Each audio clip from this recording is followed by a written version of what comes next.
प्यारे बच्चों, कैसे हैं आप सब। स्वागत है आप सभी का जैस के एक्सेलेंस ट्यूटोरियल में। आज के इस ट्यूटोरियल में हम लोग कक्षा 10 गणित डॉक्टर नोहरे के बुक से वृत्त चैप्टर का जो है उदाहरण देख रहे हैं। तो आज उदाहरण देखेंगे हम लोग 11। 5 सेमी त्रिज्या के एक वृत्त की 8 सेमी लंबी एक जीवा पी क्यू है। पी और क्यू पर स्पर्श रेखाएं परस्पर एक बिंदु टी पर प्रतिच्छेदित करती हैं। टीपी की लंबाई ज्ञात करना है। ये है टीपी की लंबाई, इसकी लंबाई हम लोगों को ज्ञात करना है। टी से पी तक की लंबाई क्या होगी।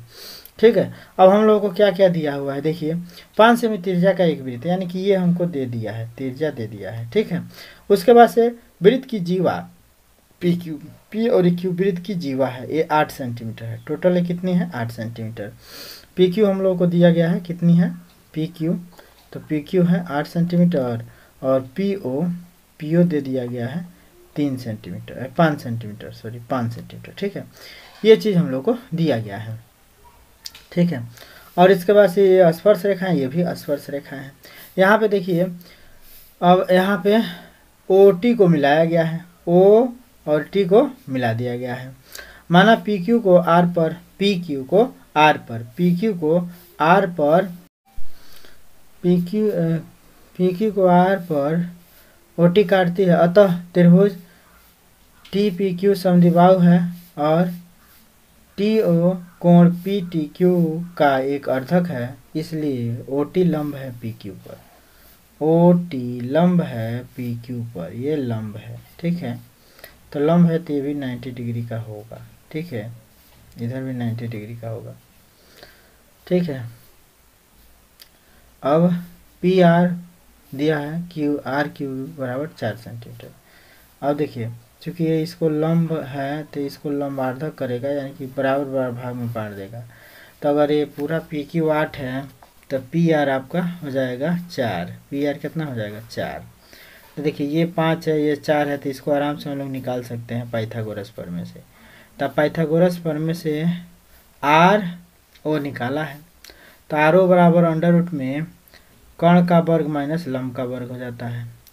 कर्ण का वर्ग माइनस लंब का वर्ग या कर्ण का वर्ग, मैंने आर ओ बराबर कर्ण में से जो है लंब घट जाएगा। देखिए ये 90 होगा, तो इसके सामने भुजा या बड़ी भुजा कर्ण होता है, तो कर्ण के वर्ग में से लंब का वर्ग घटा देंगे। ठीक है, तो 5 पे 25 में से जो है 4 से को 16 घटा देंगे, तो हो जाएगा कितना?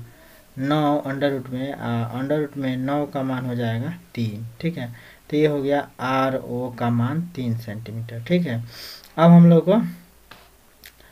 लोग को ये पता चल गया। अब यहाँ पे अगर हम लोग देखें तो अब इसमें क्या किया है, कोण टी पी आर और कोण आर पी ओ 90 डिग्री, मैंने ये वाला कोण और ये वाला कोण दोनों जोड़ा जाएगा तो 90 हो जाएगा, क्योंकि ये स्पर्श रेखा है और स्पर्श में त्रिज्या द्वारा जो कोण बनेगा ये 90 होगा, यानी कि इसको जोड़ेंगे तो 90 हो जाएगा। फिर टी पी आर अधन P T R, T P R और पी टी आर, यानी कि ये वाला कोण और ये वाला कोण, टी पी आर ये वाला कोण और पी टी आर ये वाला कोण का योग भी 90 के ही बराबर होगा। क्यों?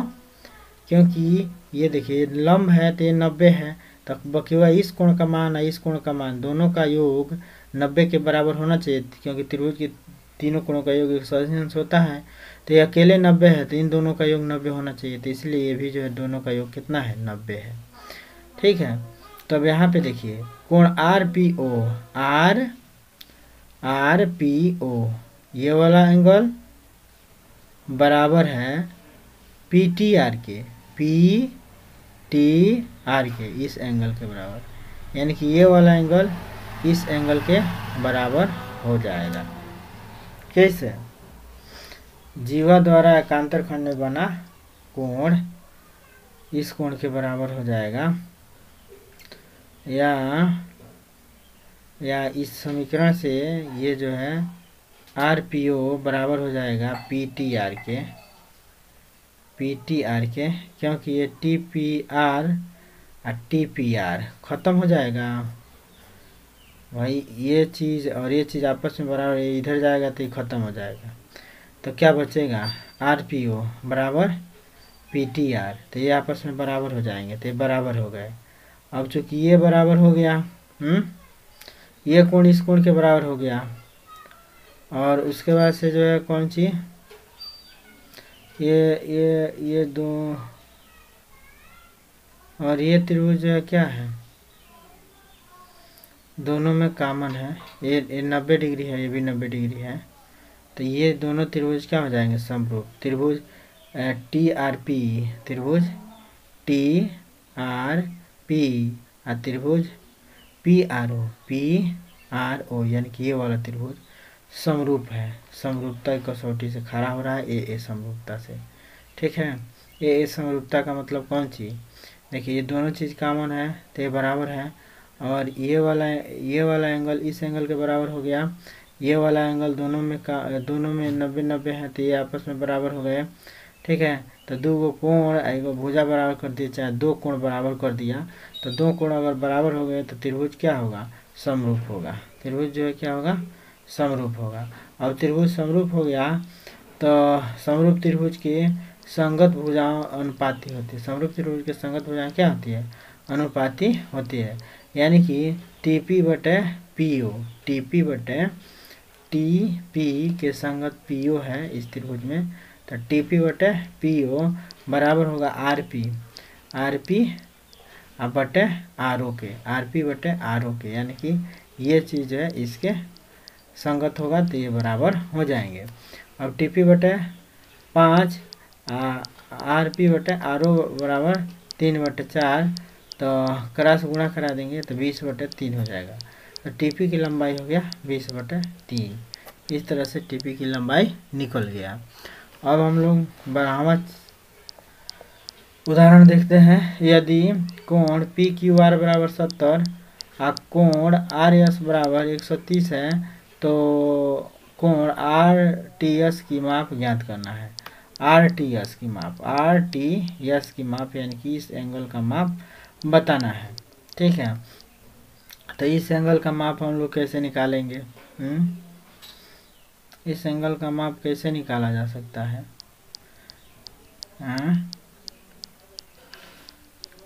देखिए कैसे निकाला है, दिए गए चित्र में PQRS एक चक्रीय चतुर्भुज है, PQRS एक चक्रीय चतुर्भुज है, ठीक है।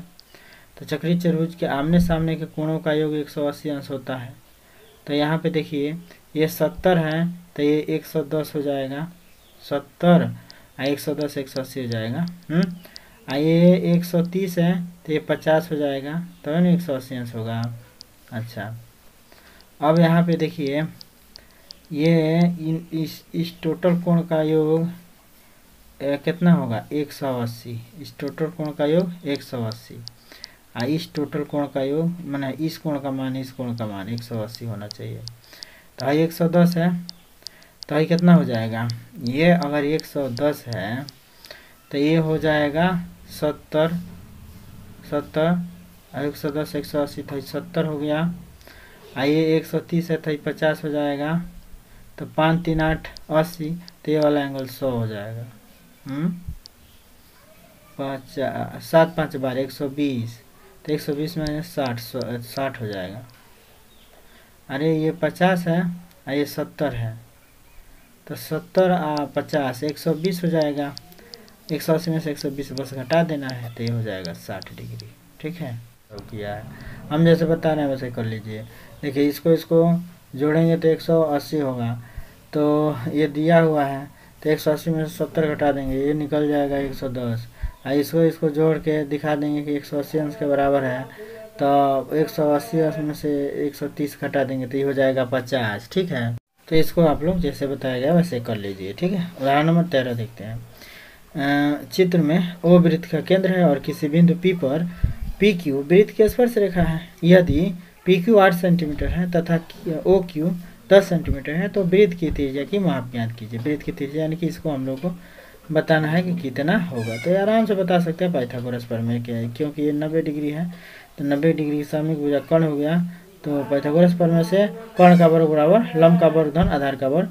तो कर्ण का वर्ग यानी कि डायरेक्ट अगर इसको निकालना है तो कर्ण के वर्ग में से जो है इसका वर्ग घटा दीजिए, आप वर्गमूल कर दीजिए, ठीक है। तो 36 हो जाएगा, 36 का वर्गमूल निकालेंगे तो 6 हो जाएगा, ठीक है। तो इसका मान हो जाएगा 6 सेंटीमीटर, इसमें कोई दिक्कत नहीं होना चाहिए। अब इसके बाद से हम लोग उदाहरण नंबर 14 भी देख लेते हैं। उदाहरण नंबर 14, वृत्त एक चतुर्भुज ABCD के चारों भुजाओं परस्पर भुजाओं को स्पर्श करता है। सिद्ध कीजिए कि ये जो है इसके योग के बराबर है। मान लीजिए कि वृत्त की भुजा इतना इतना क्रमशः इतना इतना परस्पर्श है। प्रमेय नंबर 2 के अनुसार हम लोग इसको जो है सिद्ध कर सकते हैं। प्रमेय नंबर 2 ये नु कहता है कि अगर ये स्पर्श रेखा है तो स्पर्श रेखा y बिंदु से बराबर दूरी पर होती है, तो ये इसके बराबर हो जाएगा, ये इसके बराबर हो जाएगा, और ये चीज़ इसके और ये चीज़ इसके बराबर हो जाएगा। तो इस तरह से हम लोग बराबर कर दिया, इधर के इधर जोड़ दो, इधर के इधर जोड़ देंगे, तो जोड़ दिया गया। देखिए A धन PS धन DR धन इन सबको जोड़ दिया गया, ठीक है, जोड़ दिया गया। जोड़ने के बाद से देखिए AP धन PB बराबर AB हो जाएगा, CR धन RD बराबर जो है CD हो जाएगा। इसको जोड़ेंगे तो BC धन AD DA हो जाएगा, ठीक है। तो इसी तरह से ये सिद्ध हो गया कि ये जो है बराबर है, ठीक है। अब इसी तरह से इसको भी सिद्ध किया गया है। 15वां, सिद्ध कीजिए कि दो सकेंद्रीय वृत्त में बड़े वृत्त की जीवा छोटे वृत्त की जीवा को स्पर्श करता है, स्पर्श बिंदु पर समद्विभाजित करता है, यानी कि हम लोग को बताना है कि AC बराबर है CB के। तो ये जो है प्रक्रिया किया गया है, मान लीजिए। तो अब यहाँ पर जो कि C स्पर्श है C पर स्पर्श करती है, सिद्ध करने के लिए बराबर है। अब हमने जो है रचना करते हैं, OC को जो मिला देते हैं, OC को मिला देते हैं। अब क्योंकि OC वृत्त की त्रिज्या है, अतः AB जो है C पर जो है इसकी स्पर्श रेखा हो जाएगी, तो ये स्पर्श रेखा हो जाएगी। OC को मिलाया गया है तो और C जो है स्पर्श बिंदु हो जाएगा, OC AB जो है स्पर्श रेखा हो जाएगी, ठीक है, स्पर्श रेखा हो जाएगी। AB C पर इसकी स्पर्श रेखा AB स्पर्श रेखा हो जाएगी C पर। तो ये जो है एंगल 90 डिग्री का हो जाएगा, इसने कहा है, ठीक है। तो हो ही जाता है, तो OCB जो है 90 डिग्री, OCB 90 डिग्री हो जाएगा। अब और AB वृत्त CR की जीवा है, इसलिए OC लंब हो जाएगा AB पर, OC जो है AB पर लंब हो जाएगा। तो OC AB पर लंब है, चूँकि OC AB पर लंब है, अगर 90 डिग्री हो गया तो ये लंब हो गया। लंब जो है जीवा को क्या करता है, वृत्त के अंदर किसी भी जीवा को लंब जो है लंब समद्विभाजित कर देता है, अतः AC बराबर हो जाएगा CB के, ठीक है। बस यही सिद्ध करना था, तो ये भी सिद्ध हो गया। इसके बाद से 16वां देखते हैं। दो सकेंद्रीय वृत्तों की त्रिज्याएं 3 सेंटीमीटर और 5 सेंटीमीटर हैं। बड़े वृत्त की उस जीवा की माप ज्ञात कीजिए जो छोटे वृत्त को स्पर्श करती है। बड़े वृत्त की जीवा का माप ज्ञात करना है जो छोटे वृत्त को क्या करता है, स्पर्श करता है, यानी कि इसको हम लोग को ज्ञात करना है, AB की लंबाई ज्ञात करना है। तो AC निकल जाएगा तो इसका दूना कर देंगे तो AB की लंबाई निकल जाएगा। अब दोनों की त्रिज्याएं दिया हुआ है, यानी कि ये 5 है बड़ा वृत्त और ये जो इसकी त्रिज्या क्या है 3 है, तो ये आराम से निकाल लीजिए। तो 5 और 3 तो ये हो जाएगा 4, पाइथागोरस प्रमेय से, तो ये हो जाता है 4 और 4 4 8 हो जाएगा, तो ये हो जाएगा 8 सेंटीमीटर, इसमें कुछ हल्ले नहीं है, ठीक है। 17वां 18वां इसके बाद से हम लोग देखेंगे नेक्स्ट वीडियो में। तब तक के लिए जय हिंद।